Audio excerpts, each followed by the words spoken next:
నమస్కారం. వార్తలకు స్వాగతం. ముందుగా ముఖ్యాంశాలు.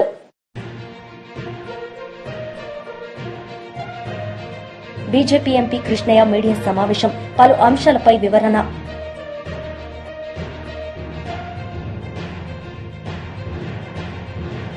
మాజీ మంత్రి అంబటి రాంబాబు మీడియా సమావేశం, పలు అంశాలపై వివరణ.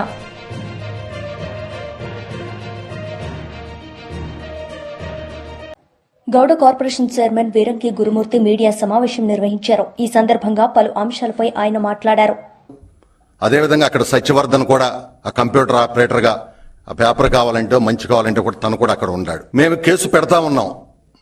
ఎస్ఐ గారు సిఐ గారు నిలబడి ఉండారు స్టేషన్ ముందర. మేము పట్టాభి గారు వచ్చారు, మాట్లాడి చెబుతున్నాం. లోనకు కూడా వెళ్ళా, బయటే నుంచున్నాం. ఈ లోపల సిఐ గారికి ఫోన్ వచ్చింది, మాకు కూడా ఫోన్ వచ్చింది, పట్టాభి గారికి, అందరికీ ఒకేసారి. ఆఫీసుని మీద వంశీ వచ్చి దాడి చేపిచ్చేస్తున్నాడు, దాదాపుగా 100-150 మంది ఉండారని చెప్పి ఫోన్ రావటం జరిగింది. మేము వెంటనే ఆ కేసు ఇచ్చి, మాలో కొంతమంది మేము ఇక్కడ ధర్నా చేద్దాం అనుకుంటే, కాదు మన కార్యాలయం ఆ విధంగా అవుతా ఉంటే మనం ఇక్కడ ఎందుకు ఉండాలని కొంతమంది పట్టాభి గారు కానీ ఆ రోజు అక్కడ ఉండే మండల పార్టీ అధ్యక్షులందరూ అన్నప్పుడు, నేను ఎందుకన్నానంటే ఈ మాట 100-150 మంది ఉండారు, మనం తక్కువ మంది ఉండం, దాడి చేశారు, మన మీద కూడా దాడి చేస్తారు అని మనం అన్నా. సరే ఏమైనా సరే వెళ్దాం అనుకున్న అందరం ఒక మాట తీసుకుని రోడ్డు ఎక్కాం. ఎక్కిన మరుక్షణం కర్రలో రాడ్లు, కత్తులు, పట్టాభి గారిని చూడటమే ఎగబడిపోయారు. అదృష్టం ఏంటంటే ఆ రోజున పట్టాభి గారికి బాడీ గార్డ్స్ ఉండారు, కారు కూడా వెంటనే నడిపిస్తా ఉన్నాడు. ఎప్పుడైతే వాళ్ళు దాడి చేశారో పట్టాభి గారిని వెంటనే బాడీ గార్డ్స్ కారులోకి తోసేయటం, వెంటనే కారు వెళ్ళిపోవటం జరిగింది. మేము అక్కడే ఉన్నాం. ఈ లోపల విపరీతంగా రాళ్లు వేశారు. మొట్టమొదటిగా అక్కడ లక్ష్మి అనే తెలుగుదే మహిళా నాయకురాలని కొట్టడం, ఆవిడ పడిపోవటం, బ్లడ్ కారి పడిపోవటం జరిగింది. మేమందరం కూడా అక్కడి నుంచి ఆవిడని తీసుకుని కార్యాలయం వైపుకి చెల్లాచెదురైపోయాం. ఉండదే 20-25 మంది. వాళ్ళ ముందర ఎక్కడ వాళ్ళు చూసి చాలా మంది చెల్లాచెదురైపోయారు. మేము పార్టీ కార్యాలయంకి వెళ్ళాం. వెళ్ళిన తర్వాత చూస్తే మొత్తం కూడా కార్యాలయం అంతా కూడా ధ్వంసం అయిపోయి ఉంది. నేను కూడా ఒక చిన్న కారు మా అల్లుడు ఉంటే అప్పుడు వాడుకునేవాడిని, రెడ్ కారు నాదే. ఆ కారులు కగలేసి వీటన్ని కూడా పగలగొట్టి మొత్తం కూడా ధ్వంసం చేసేసారు. మేము అక్కడ నిలబడినప్పుడు నిదానంగా కొంతమంది వచ్చారు. ఈ దాడి జరిగినప్పటికీ మళ్ళీ రెండోసారి మళ్ళీ అటాక్ చేయడానికి మా ఆఫీస్ కాడికి వచ్చారు. రెండోసారి అప్పుడు విపరీతంగా రాళ్లు ఇస్తున్నప్పుడు సిఐ గారికి దెబ్బ తగిలింది. నేను ఈ రోజున జగన్మోహన్ రెడ్డి గారి ప్రెస్ మీట్ చూశా. నాకు ఆశ్చర్యం అనిపించింది. కనీసం ఎవరైనా అక్కడ ఆ రోజు ఉండేవాళ్ళు చెప్పినా ఒక రకంగా ఉండేదేం. మరిగా ఎవరు చెప్పారో నాకు తెలీదు. పట్టాభి గారు అంటే అక్కడ ప్రెస్ మీట్ పెట్టారంట గన్నవరంలో. అసలు ఎక్కడ ప్రెస్ మీట్ పెడతానికి 150 మంది మీద పడితే ఆయన పంపిస్తుంటే వెళ్ళిపోయాడు. ప్రెస్ మీట్ ఎక్కడ పెట్టాడు? ఆయన 100 మందిని ఎక్కడ తీసుకొచ్చాడు? ఆయన వచ్చింది లాస్ట్ లో వచ్చాడు. ఒక బీసీ నాయకుడు దొంతి చిన్న కోసం మేము వెళ్ళాం. దారుణ. నిజంగా ఆ రోజు ఉదయం కనుక దొంతు చిన్న ఉంటే ఉదయం దొంతి చిన్ననే ఏదో చేయాలని ఆలోచన తెలియదు. అదృష్టం కొద్ది ఆ రోజు కూడా ఆయన ఎక్కడో మీటింగ్కి వెళ్ళాడు. ఆ తర్వాత మేమందరం కూడా ఏంటి ఇలా జరిగింది, ఈ విధంగా జరిగిందని పోలీసులు ఈ లోపల రావటం, ఈ లోపల మమ్మల్ని అందరం కూడా మరి అరెస్ట్ చేయటం. నేను అడుగుతున్న జగన్మోహన్ రెడ్డి గారిని, ఈ రోజు మా తెలుగుదేశం పార్టీ కార్యాలయం మీద దాడి ఫుటేజీలు ఉన్నాయి. పట్టాభి గారు మీటింగ్ పెట్టారు, ప్రెస్ మీట్ పెట్టారని మీరే చెప్పారు. ఛాలెంజ్ చేస్తున్నాం. నిజంగా మేము ఎవరైనా ఒక కార్యకర్త అటు వెళ్ళినట్టు ఫుటేజ్ చూపిండి. మీకు దాడి జరిగినట్టు ఏమన్నా అక్కడేమన్నా పగిలితో చూపిండి. పట్టాభి గారు ప్రెస్ మీట్ పెట్టాడు గన్నవరంలో చూపిండి. మానేస్తాం రాజకీయాల నుంచి. ఎందుకు చెబుతున్నాం ఈ మాట? నీతి నిజాయితీగా మా తల్లిదండ్రులు, మా నాన్న కల్లు గీత కార్మికుడిగా కష్టపడి చదివితే, చదువుకుని ఎన్టీ రామారావు గారి దయ వల్ల నేను ఎంపీపీ అయ్యి సర్పంచ్ అయ్యి ఈ స్థాయికి ఈ రోజు ఇక్కడికి వచ్చాం. ఎంతో కష్టపడి. మాకు అబద్ధాలు చెప్పాల్సిన అవసరం లేదు. ఎంతో నీతి నిజాయితీకి ఒక సోషల్ వర్కర్ని నేను, బెస్ట్ సోషల్ వర్కర్ని Andhra Pradesh, best social worker Krishna జిల్లా. ఈ రోజు కూడా 12 సంవత్సరాలుగా ప్రతిరోజు 100 మందికి అన్నం పెడతా ఉన్నటువంటి సంస్థలో నేను ఉన్నాను.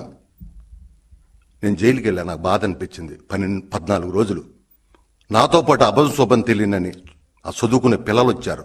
ఉన్నత కుటుంబంలో ఉన్నటువంటి చదువుకునే బిడ్డలు వచ్చారు. వాళ్ళు పడిన బాధ వర్ణనాతీతం. ఆ రోజున జైల్లో ఏనాడు నేను ఊహించాలని నేను జైలుకి వెళ్తానని నా తల్లిదండ్రులు నీతి నిజాయితీతో పెంచారు. కానీ ఒక దుర్మార్గుడు వల్ల మేము జైలుకి వెళ్లాల్సినటువంటి పరిస్థితి వచ్చింది. నేను అడుగుతున్నా జగన్మోహన్ రెడ్డి. బీఆర్ఎస్ నేతలు మీడియా సమావేశం నిర్వహించారు. ఈ సందర్భంగా పలు అంశాలపై వారు మాట్లాడారు. మారి వాళ్ళంతా వలసలు పోతుంటే కేసీఆర్ గారు వచ్చిన తర్వాత రివర్స్ మైగ్రేషన్ స్టార్ట్ అయింది. రివర్స్ మైగ్రేషన్ అంటే ఒకప్పుడు వేరే జిల్లాలకు, వేరే రాష్ట్రాలకు పాలమూరు నుంచి వలసపోయేటటువంటి పాలమూరు బిడ్డలు తర్వాత వాళ్ళ పొలాలలో పనిచేసుకునికే వేరే రాష్ట్రాల నుంచి తెప్పించుకునే కాడికి వచ్చింది. రివర్స్ మైగ్రేషన్ కేసీఆర్ గారి పాలన లోపల స్టార్ట్ అయింది. కానీ మీ పుణ్యమా అని చెప్పి 70 ఏండ్లు మీరు పాలించినందుకు పాలమూరు బిడ్డలు తట్ట పని, మట్టి పని, పార పని చేసిండ్రు అనేటటువంటి విషయాన్ని మీరు గుర్తుపెట్టుకోవాలి. ఇక మీరు ఇంకొక మాట ఏం మాట్లాడుతున్నారంటే తెలంగాణ ఉద్యమం గురించి మాట్లాడుతున్నారు. నూనూగు మీసాల పిల్లలు చనిపోతూ ఎన్నో ఆత్మ బలిదానాలు అయిన తెలంగాణ మనం ఇందుకే తెచ్చుకున్నాం అనేటటువంటిది నువ్వు మాట్లాడితే నువ్వు తెలంగాణ ఉద్యమంకు నీకేమన్నా సంబంధం ఉన్నదా? నువ్వు ఎక్కడ దిక్కున్నావు? అప్పుడు నీ గురువుగారి కాళ్ళు ఒత్తుకుంటున్నావు. ఉద్యమకారుల మీదికి తుపాకీ ఎక్కిపెట్టినోడు నువ్వు ఉద్యమం గురించి, తెలంగాణ ఉద్యమం గురించి మాట్లాడితే దయ్యాలు వేదాలు వల్లించినట్లు ఉంటాయి. దయచేసి మాట్లాడే ముందు రేవంత్ రెడ్డి గారు కొంచెం గుర్తుపెట్టుకోండి మీరు ఏం మాట్లాడుతున్నారు అనేటటువంటిది. మొన్న అక్కడెప్పుడో మాట్లాడిండు, నిన్న కూడా రేవంత్ రెడ్డి గారు ఇంకొక మాట మాట్లాడుతుండ్రు. ఏం మాట్లాడుతుండ్రు అంటే ఆయనకు మంత్రులు ఎవరు సహకరిస్తలేరంట పనిచేయనికి. ఐఏఎస్ వాళ్ళు, ఐపీఎస్ వాళ్ళు ఎవరు కూడా పని సరిగా చేస్తలేరంట. ఏమున్నా కానీ కేసీఆర్ గారు, కేటీఆర్ గారు, హరీష్ రావు గారు కుట్రలు చేస్తున్నాడంట. మరి నువ్వు గవర్నమెంట్ నడుపుతున్నావా లేకపోతే సర్కస్ నడుపుతున్నావా? నీకు శాత కాదని చెప్పి నువ్వే చెప్పుకుంటున్నావు. నిన్ను చూస్తే పాపం అనిపిస్తున్నది. ఎవడు నీ మాట వినేటటువంటి పరిస్థితులలో లేదు. నీకు శాతనైతే లేదు. జనాలందరూ కూడా నిన్ను చూసి నవ్వుకుంటున్నారు. ఇంత దారుణంగా కూడా ఒక ముఖ్యమంత్రి పాలించొచ్చా అనేటటువంటిది. కేసీఆర్ గారిని చూపిస్తే ముఖ్యమంత్రి గారు ఏ విధంగా ఉండాలి అని చెప్పి కేసీఆర్ గారిని ఒక మంచి ముఖ్యమంత్రి ఎట్లా ఉంటాడు అంటే కేసీఆర్ గారిని చూపించి చెప్పొచ్చు. ఒక అష్టదరిద్రపు ముఖ్యమంత్రి ఎట్లా ఉండాలా, అష్టదరిద్రంగా ఎట్లా పరిపాలించాలంటే బొమ్మ పెట్టి రేవంత్ రెడ్డి గారిని చూపెట్టవచ్చు. అంత దరిద్రంగా నువ్వు పరిపాలిస్తున్నావు. ఇక నిన్న నువ్వేమంటావంటే చర్చ పెట్టాలనంట. ఆ చర్చకు కేసీఆర్ కానీ, కేటీఆర్ కానీ, హరీష్ రావు గారు రావాలంట. అక్కడి నుంచి ఆయన, పొంగులేటి, దామోదర్ రాజనరసింహ ఇంకెవరెవరో వస్తారంట. చర్చ దేని మీద అంటే 10 ఏండ్ల బీఆర్ఎస్ పాలన మీదనంట, 14 నెలల కాంగ్రెస్ పాలన మీదనంట. ఒకవేళ చర్చలో ఓడిపోతే ఈయన ముక్కు నేలకు రాస్తాడంట. మరి గుర్తుపెట్టుకో రేవంత్ రెడ్డి గారు, నీ ముఖము ముక్కు ఎవరికైనా చూపించుకోవాలనుకుంటే ఇప్పుడే చూపించుకో. ఎందుకంటే మేము చెప్పేటటువంటి లెక్కలకు నువ్వు చీటికి మాటికి ముక్కు రాయాల్సిందే. నీ ముక్కు ఉండదు, మూతి ఉండదు, నీ ముఖం ఉండదు. రేవంత్ రెడ్డి గారు గుర్తుపెట్టుకోవాల్సింది ఏంటంటే అన్ని లెక్కలు నువ్వు చేసినటువంటి తప్పుల లెక్కలు అన్నీ చెప్తారు. కేటీఆర్ గారు, హరీష్ రావు గారు కూడా చాలా స్పష్టంగా చెప్పిండ్రు. మేము చర్చకు సిద్ధము. ప్రదేశం నువ్వు చెప్తావా, మేము చెప్పాలనా? లేకపోతే నీ ఇంట్లో చర్చకైనా మేము సిద్ధము, అసెంబ్లీలో అయినా సిద్ధము, పాత్రికేయుల సమక్షం లోపల సిద్ధం అని చెప్పి హరీష్ రావు గారు చెప్పిండ్రు, కేటీఆర్ గారు కూడా చెప్పిండ్రు. మరి నువ్వు అదే మాట మీద నిలబడి ఉంటావా? నీ మీద మాకైతే నమ్మకం లేదు. ఎందుకంటే కొడంగల్లో నువ్వు అంతకుముందు సవాల్ విసిరినప్పుడే చెప్పినావు. అంతకుముందు ఎలక్షన్లు ఏమన్నావు? 2018 ఎలక్షన్ లోపల నేను గిట్ల కొడంగల్లో ఓడిపోతే రాజకీయ సన్యాసం తీసుకుంటా అన్నావు. తీసుకున్నావా? మరి నీ మాటల మీద అయితే ఎవరికి తెలంగాణ రాష్ట్రం లోపల ఎవరికి కూడా నమ్మకం లేదు. ఇక ఇంకో మాట ఏం చెప్తున్నావంటే ఈ మగోడంట ఎల్బీ స్టేడియం లోపల 55,000 ఉద్యోగాలు తలకాయలు లెక్కబెట్టి ఇచ్చిండంట. పేర్లు చెప్పుకుంటూ ఇచ్చిండంట. తలకాయలు లెక్కబెట్టి ఇచ్చినా అని చెప్పే మీకు మెడకాయ మీద తలకాయ ఉందా ఏమన్నా? మీరు కాలి జుట్లు లెక్క పెట్టిండ్రు. కానీ ఆ జుట్టు ఉండాలంటే తల కింద మెడు ఉండాలా, బాడీ కాళ్ళ కాడికి వెళ్ళి కిందికి ఉండాలా. అంటే గ్రౌండ్ కాడికి వెళ్ళి స్టార్ట్ అవుతుంది. గ్రౌండ్ వరకు ఎవరు చేసిండ్రా? నోటిఫికేషన్లు ఎవరు ఇచ్చిండ్రు? రాత పరీక్షలు ఎవరు పెట్టిండ్రు? ఫిజికల్ టెస్ట్లు ఎవరు పెట్టిండ్రు? నువ్వు ఎంతమందికి పెట్టినావు చెప్పు. చెప్పుకోవడానికి కొంచెమన్నా సిగ్గాన్ని అనిపించాలి కదా.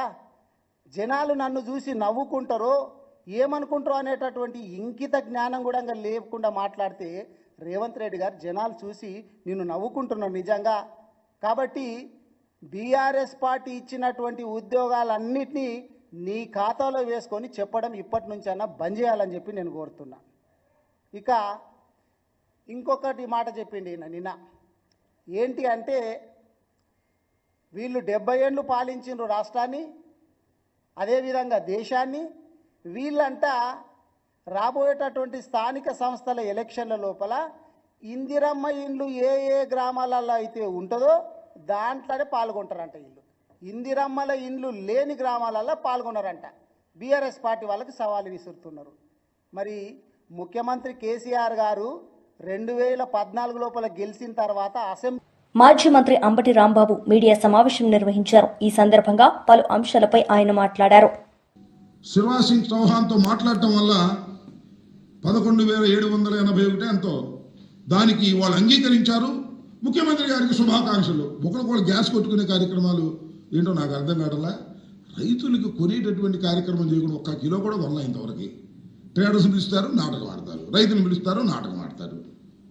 రైతేమో అలో రక్షణ అని రోడ్డు మీద పడి బాధపడుతున్నాడు. ఇలాంటి డ్రామాలు ఆడే కార్యక్రమాలు మానాలని తక్షణమే రాష్ట్ర ప్రభుత్వం ఇంటర్వెన్షన్ అయ్యి కొనుగోలు చేసే కార్యక్రమాలు చేయాలని ఈ సందర్భంగా మేము కోరుతున్నాం. సరే, మా మీద ఎన్ని కేసులు పెట్టినా ఏం పెట్టినా వీఆర్ నాట్ కేరింగ్ దిస్. ఇంకా కేసులు పెట్టుకుంటారు మాకు తెలుసు. రైతుల పక్షాన పోరాటంలో ఎట్టి పరిస్థితుల్లోనూ వైఎస్ఆర్ కాంగ్రెస్ పార్టీ జగన్మోహన్ రెడ్డి గారి నాయకత్వంలో వెనుకాడమని, కేసులకు భయపడమని కూడా ఈ సందర్భంగా మేము చెప్పదలుచుకున్నాం.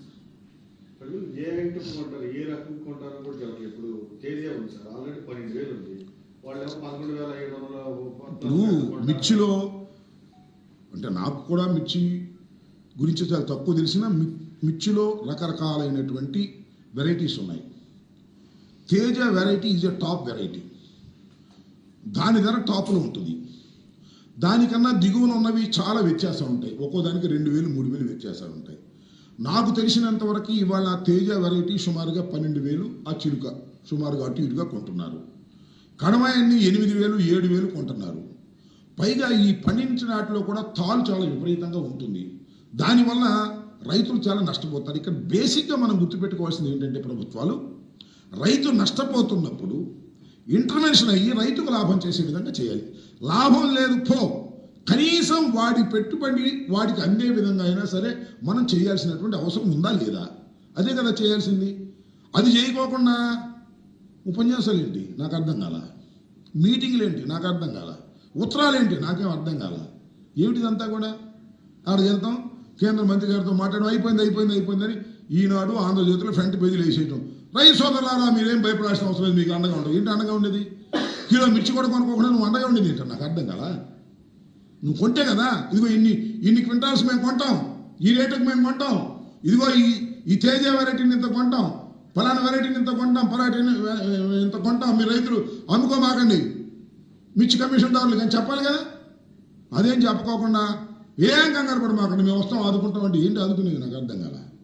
పచ్చి మోసం దగ. అది కూడా ఇప్పుడు జగన్మోహన్ రెడ్డి గారు వెళ్ళి పలకరించిన తర్వాత, జగన్మోహన్ రెడ్డి గారి దగ్గరికి రైతులు విపరీతంగా వచ్చిన తర్వాత భయపడి రాజకీయంగా చేస్తున్నటువంటి నాటకం తప్ప చిత్తశుద్ధే లేదు చంద్రబాబు నాయుడు గారికి. వైఎస్ఆర్సీపీ లీడర్ మీడియా సమావేశం నిర్వహించారు. ఈ సందర్భంగా పలు అంశాలపై ఆయన మాట్లాడారు. బీజేపీ ఎంపీ కృష్ణయ్య మీడియా సమావేశం నిర్వహించారు. ఈ సందర్భంగా పలు అంశాలపై ఆయన మాట్లాడారు. ప్రభుత్వంలో ఉన్నటువంటి ఇంత గందరగోళానికి నిరుద్యోగులు బలి కావాలన్నా, నిరుద్యోగుల తరపున వైఎస్ఆర్ కాంగ్రెస్ పార్టీ ఈరోజు అండగా ఉండి మాట్లాడుతున్నది. ఒక చిన్న ఇష్యూని మీరు దీన్ని తేల్చుకోలేక, దీనికి మీరు సమాధానం చెప్పలేక, గత 20 రోజులుగా 3 వారాల పైగా ఈ రాష్ట్రంలో నిరుద్యోగుల పట్ల ప్రభుత్వ వైఖరి అనే దాని మీద ఒక పెద్ద క్వశ్చన్ మార్క్. అన్ని విద్యార్థి సంఘాలు లేకపోతే పొలిటికల్ పార్టీస్ ఒకరొకరు మాట్లాడుకుంటున్న విధానం, ప్రభుత్వం ఏమో నోరు ఇప్పదు.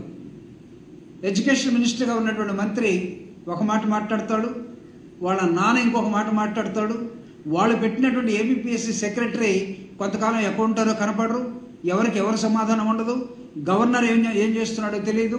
అల్టిమేట్గా చూస్తే అంత మోసం మధ్య, అంటే ఇక్కడ ఒక వ్యక్తి ఒక అమ్మాయిని ప్రేమించి మోసం చేసి, లేకపోతే లాస్ట్కి యాసిడ్ పోసి, లేకపోతే గొంతు కోసి బయట ఎలా జరుగుతున్నాయో, ఈరోజు ఈ ప్రభుత్వం ఆడిన నాటకం ఎలా ఉందంటే, నిరుద్యోగుల గొంతులన్నీ ఒక ప్రేమికుడు మోసగాడు చేసినట్టుగా, ఒక ప్రేమికురాలు దానికి బలైపోయినట్టుగా ఈరోజు కనపడుతూ ఉన్నది. కారణం number 1, according to the article 315 of Indian constitution, భారత రాజ్యాంగంలో 315 ప్రకారం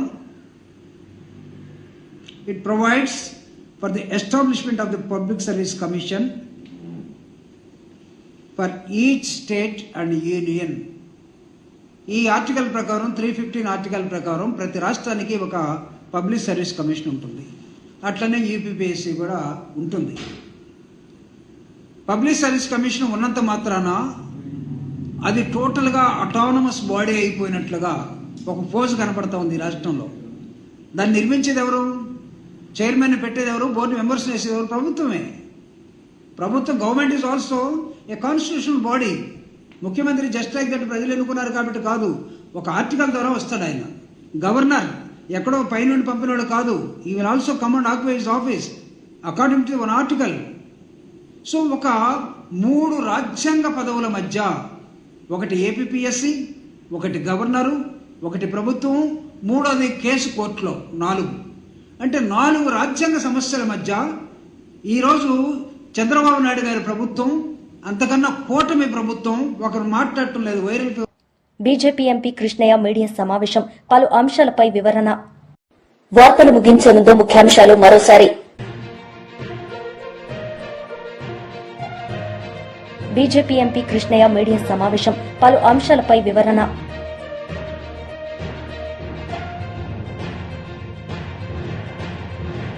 మాజీ మంత్రి అంబటి రాంబాబు మీడియా సమావేశం, పలు అంశాలపై వివరణ.